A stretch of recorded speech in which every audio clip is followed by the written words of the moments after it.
তো আজকে আমি বানাচ্ছি বাটার গার্লিক চিকেন। এখানে চিকেনটাকে আমি ম্যারিনেট করে রেখেছিলাম নুন, লেবু আর গোলমরিচ গুঁড়ো দিয়ে। তো তোমরা ম্যারিনেট করে রাখতে পারো। তো তারপরে রান্না করার আগে আমি একটু ময়দা দিয়ে দিয়েছিলাম। এবার এটাকে আমি ডিপ ফ্রাই করব। তো এখন আমি প্যানের মধ্যে যখন তেলটা একেবারে গরম হয়ে যাবে, চিকেনগুলো একটা একটা করে দিয়ে দিয়েছি। এখন এটা ডিপ ফ্রাই হবে।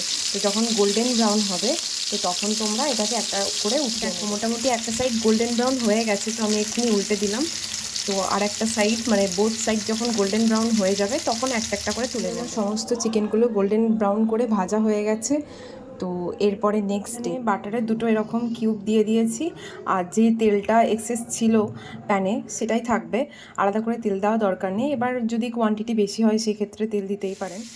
এরপর এটা মেল্ট হয়ে গেলে এখানে রসুনের পেস্ট আছে, আপনারা চাইলেন রসুন কুচি কুচি করে কেটেও দিতে পারেন। তো এবার এটা আমি এর মধ্যে দিয়ে দিলাম। এরপরে এই কালারটা যখনই চেঞ্জ হবে, তখন এর মধ্যে একটু ময়দা দিয়ে দিতে হবে। তো আপাতত এই কালারটা চেঞ্জ হোক। রসুনটা যখন এরকম কালার হয়ে যাবে, তখন এর মধ্যে 1 টেবিল চামচ ময়দা দিয়ে দেবো।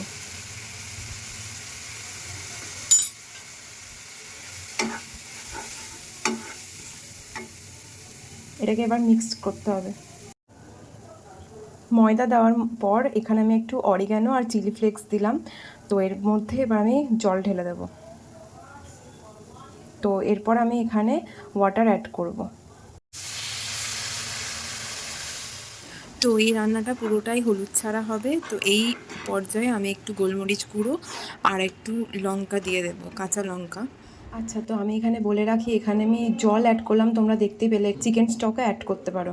তো এটা মোটামুটি একটু মেল্ট হতে শুরু করলে এখানে তোমরা সল্ট দিয়ে দেবে তোমাদের পরিমাণ মতো। 10 মিনিট পর তোমরা দেখবে রসুনের যে কাঁচা স্মেলটা ওটা আসছে কিনা। যদি দেখো না আসে, তখন ঠিক এই পর্যায়ে ফ্রাইড যে চিকেনগুলো ওগুলো দিয়ে দেবে।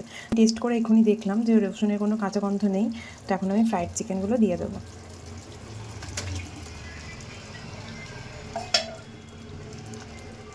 এবার এটাকে মিক্সড করব। এবার আমি চিকেনটা দেওয়ার পরে খুব ভালোভাবে মিক্সড করে নিলাম। তো এখন কিছুক্ষণের জন্য আমি সিদ্ধ হওয়া অবধি একটু ঢেকে দেবো চিকেনটাকে। তো এখন এর মধ্যে একটু কোরিয়ান্ডার লিভস দিয়ে দেব।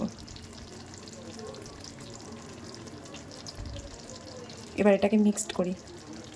তো এটা ছিল আজকে আমার ফার্স্ট টাইম করা বাটার গার্লিক চিকেন। তো তোমরা এই রেসিপিটা ট্রাই করে অবশ্যই আমাকে কমেন্ট করে জানাবে। তো আজকের মতো টাটা।